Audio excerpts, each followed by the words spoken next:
This is Christianese with J.D. Shin, where faith gets tested, truth cuts deep, and we learn to live what we believe. Now, join the conversation. Let's roll.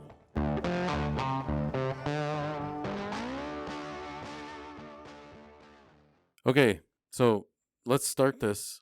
Okay. Who's Jesus? Is the single most important person that ever walked the earth. That is true. I think, how do you come to that conclusion? Yeah. I grew up Catholic, Okay. and then went through like a period of challenging, everything Like that I life never challenging? learned. Just challenging all the things. Ding. Sorry. No worries. that I ever learned, and did a ton of reading and just talking to people, and even when I was really young. So my dad was not a Christian. He was Okay. not a believer, and my mom was, and we didn't go to church when I was little, like very little, Mhm. because my dad wasn't a believer. And my mom, the way my mom tells it, when I was like 4-ish, Mhm. I said to her one night when she was tucking me in, like, I would really like to go to church. And she didn't even know where that came from because we hadn't gone to church. Mhm. And so I feel like from a really young age, like God just put that fire in my heart for him, regardless of what I knew or didn't know. Mhm. And as I was growing up, I read the Bible, like I was really interested in, As a little kid, as even. a little kid, Mhm. reading all of those stories. And it's not maybe what the typical Catholic focus is, Sure. You go to church on Sunday, and there are readings already planned out all Right. year, Liturgies and mhm. and so, but I just always was hungry for more and wanted to know more. And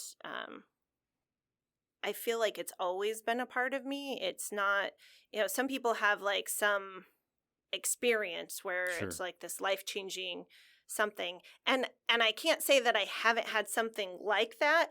I have, but his presence was always there. Mhm. And then Recognizably. right. Yeah, absolutely. Okay. And when I was really little, I wanted to be a martyr. Like when they Really? asked us in school to write a paper about what we wanted to be when we grew up, I wrote about being a martyr. I was No 9, kidding. like Wow. I thought, wouldn't it be the coolest thing to stand up and like die for something you believed in? Well, I think part of that was that also made me feel like then you would get recognition, right? So my Okay. motive Sure. probably wasn't in the right place as a child. No, but to even think about that as a child, that I want to believe in something so much that I'm willing to die for Yeah. it. Even if you're looking for recognition, there's an element of that whole childlike faith thing that Mhm. says I want this to be so important to me that I'm willing to Yeah. be burned or something. Yeah. Well, and Catholic children have exposure to stories of the saints and those sort of Mhm. things. So Mhm. I think that is kind of the impetus to, to that, where maybe other kids maybe don't hear those kinds of Sure. stories, and so Now, wouldn't even have that thought in their head. yeah. So going back though, you're saying Catholic kids get that, but you weren't going to church. No, but like I did go to Catholic school. I mean, Right. we started going to church when I was 4 or 5. Oh, so when you I asked, they asked, said yeah. Okay. my mom basically told my dad he didn't have to come, but she was going to take us to church because I'd asked. Mhm. And so we did go back to church at that time. Okay. And then I did 12 years of Catholic education. Mhm. And then as I became an adult, I was a VBS director for the Vicariate, and like Mm-hmm. I did all the things. Um, Looked at going into youth ministry at one point, but then when my kids were very young, I went through a divorce, Mm. and everything changed in how Christians in that particular church responded. Okay. Really made me think about what the church was versus what it was supposed to be. Mm. And so I had the opportunity, I had an invitation from someone to go to this non-denominational church in my community, and then also my kids' daycare provider invited me to that same church. Mm. And then like the next week I was getting coffee at a coffee shop, listening to alternative Christian music on my radio. And the barista, who was tatted and had piercings, was like, "Oh yeah, where do you go to church? I go to this church." And it was all the Same same one. church. And so I was like, that's interesting. Mm-hmm. So I felt like God was saying, hey, I'm giving you some opportunity here. Yeah. And I went, and I've gone, the rest of my life Ever to that since. same church, Okay. And then I've just read a lot, Mm-hmm. and done a lot of discovery on my own and with, other people and such. But there were a couple of turning points that I did have. One when I was like 18, the summer between high school and college. I was driving on some back roads, going too fast around a corner, and I slipped on some gravel, and part of my wheelbase ended up kind of over the edge of the road. There was a winding river by it, and I had a manual transmission. So I didn't think there was any way, like I thought I was going to die. I thought like there's no way I'm going to be able to get these tires back on the pavement and go. And I prayed, and I was really afraid, and then all of a sudden I was like sitting on ground. Like I didn't do anything. Your wheels had fallen off. My back wheels were off the edge. Like both of them. Yeah. Like just right on the very edge of the cliff. Yeah. And all of a sudden I was on solid ground. So that was like, God isn't finished with me yet. That seemed like a miracle. Yeah. And so that was the kind of the first thing where I felt like God saved me for something greater. Mm-hmm. Mm-hmm. And then also like just,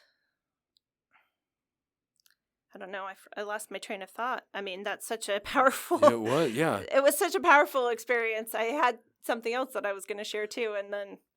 What was your mind doing? I mean, you immediately went to prayer. Yeah. Okay, Lord, hook me up. Save me out of this. My wheels are falling off, by the way. And he did. And so but what's going through your mind outside of fear? Yeah, well... What's really interesting is from the time that I was a child, my biggest fear was like death by drowning. And so to be like on the edge of like where if I go backwards and my car falls into this river, I'm going to essentially drown. Your biggest fear. My biggest fear. And so it was really, really scary. But I will say that I feel like my first instinct has always been to pray, and that didn't come from anywhere. I mean, it had to come from him, and so,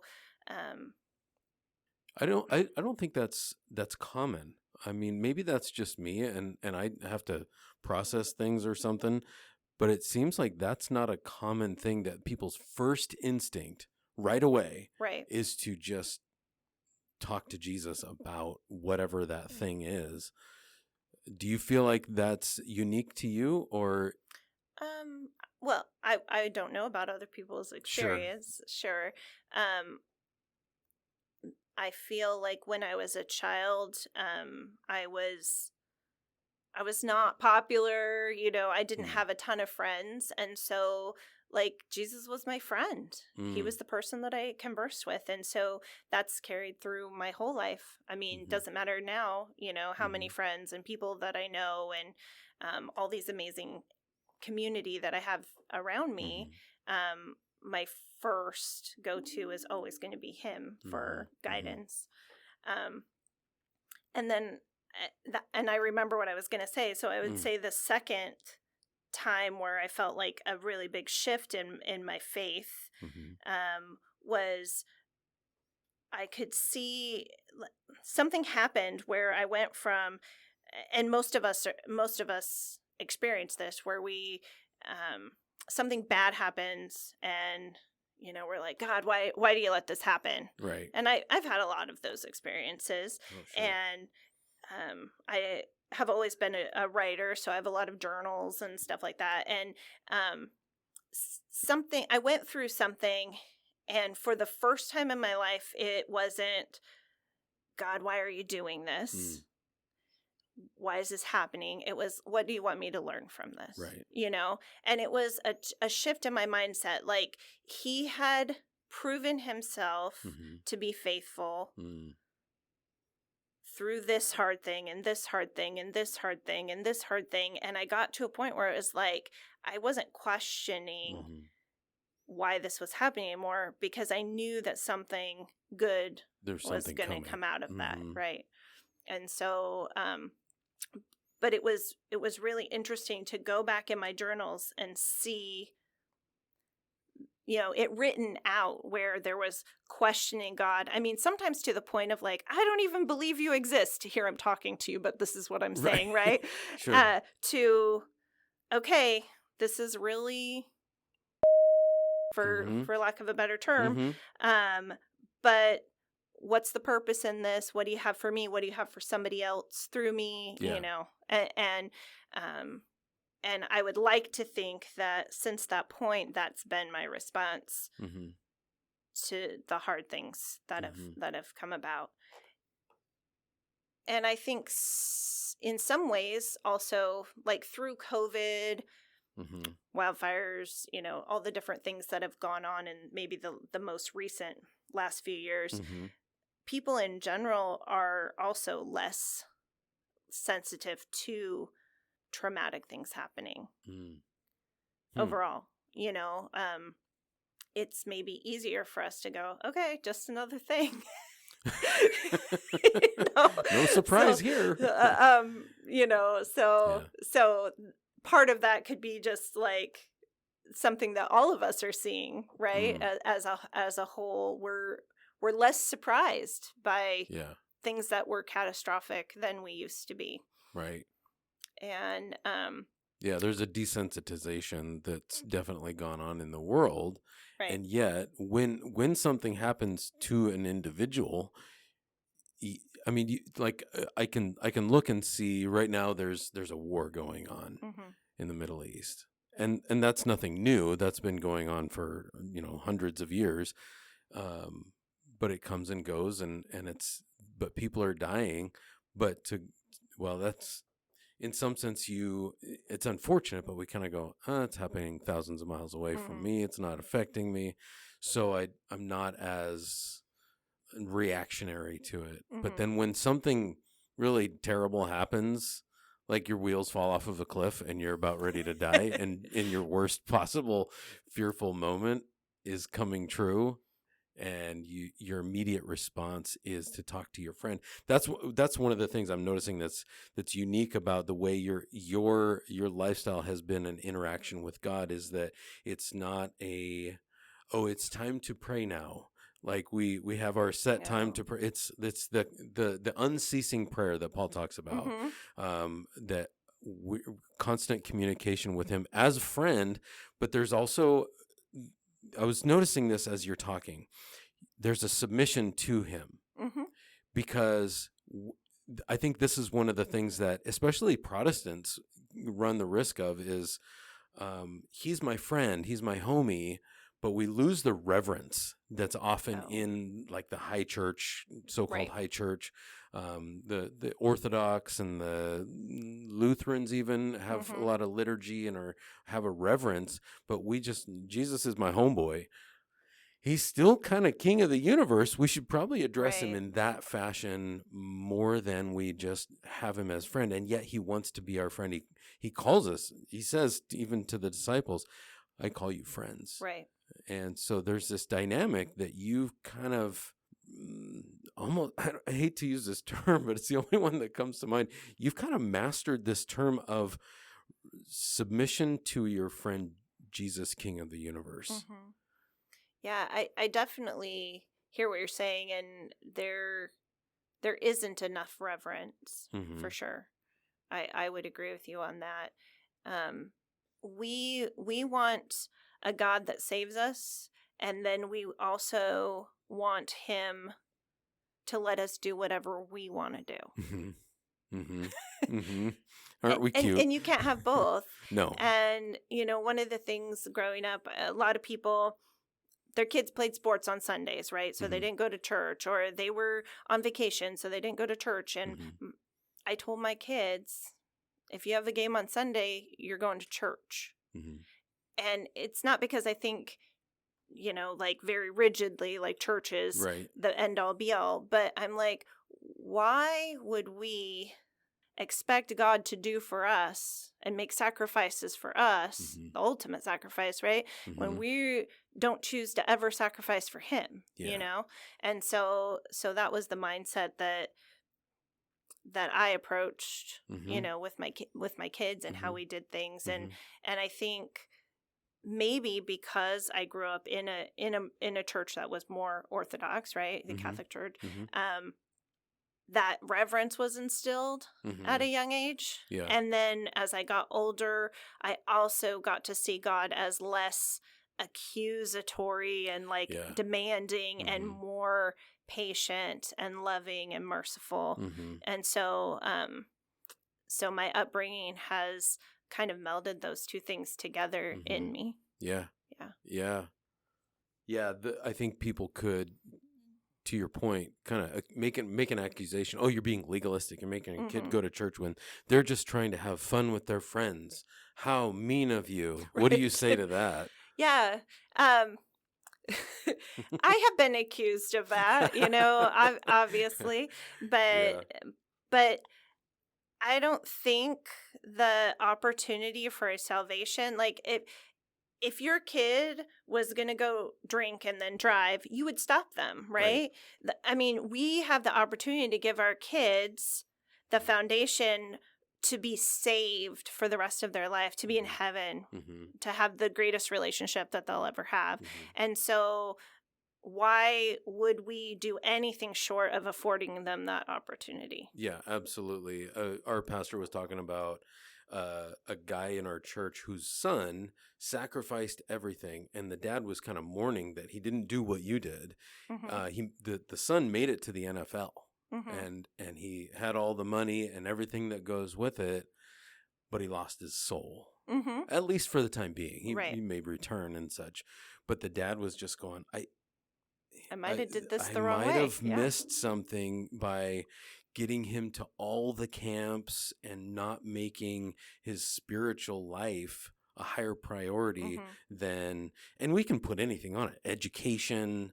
So it's not just sports, but I don't want to pick on sports. I love sports. Well, me too. I know. So it's not just the sport thing. It's a what's the priority? Is it our kids and our own spiritual well-being and long-term investment in knowing who our God is? And I reference this term a lot.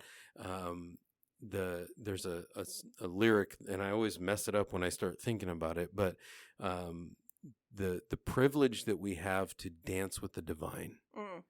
It's not just a responsibility. It's far more than a responsibility. And there's responsibility that's there with it, but it's a privilege. It is. So why do we reject that privilege in order to go and play basketball or play baseball or softball or volleyball or go to a conference or.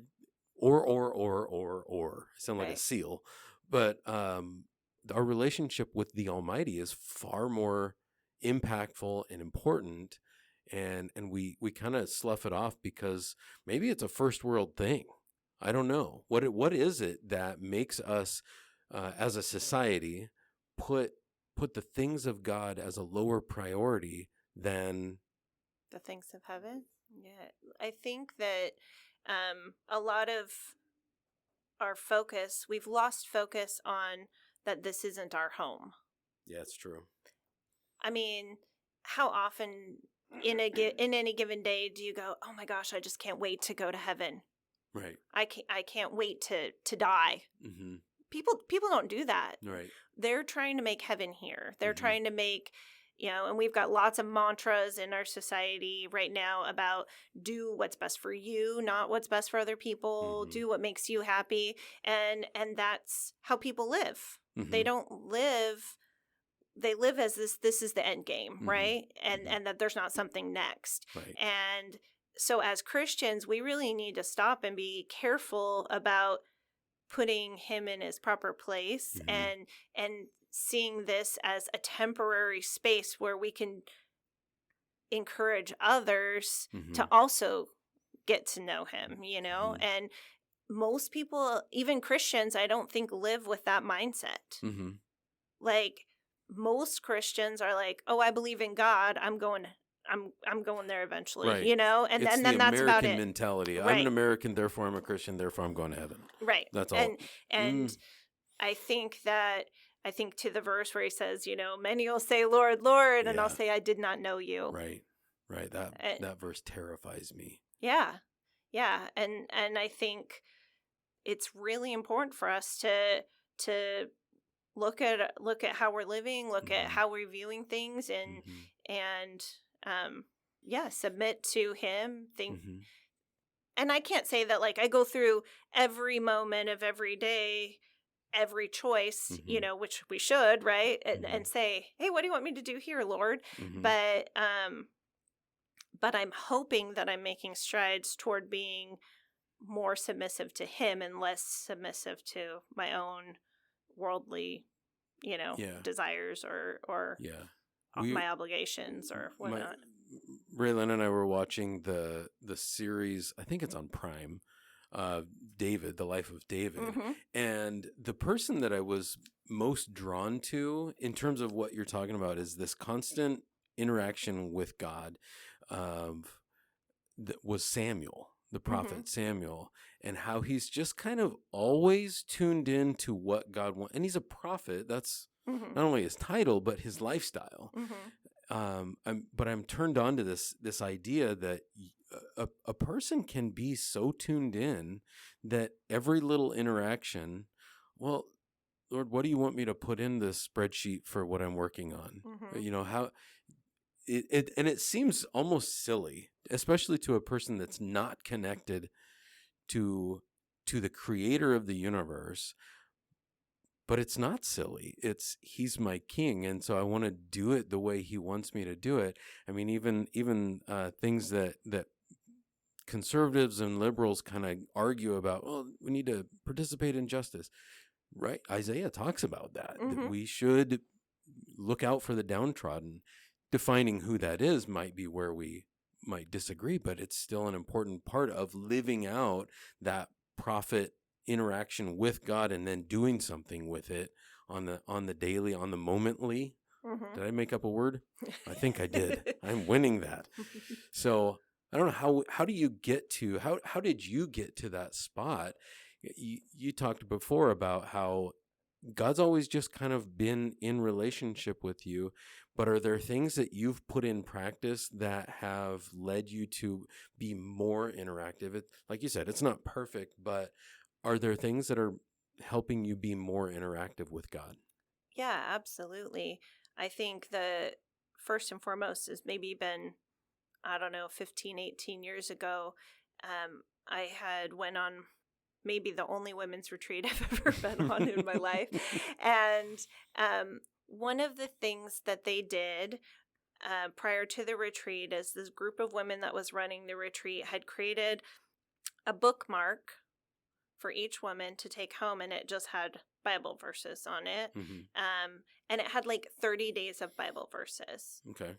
And I had struggled up until that point to be a daily reader of the word. You know, we all want to do it. We all want to be, you know, fantastic for the Lord, you know, like something on our Christian checklist. Oh, I read my Bible. But I had really struggled with it. And what I decided is I was making it too hard.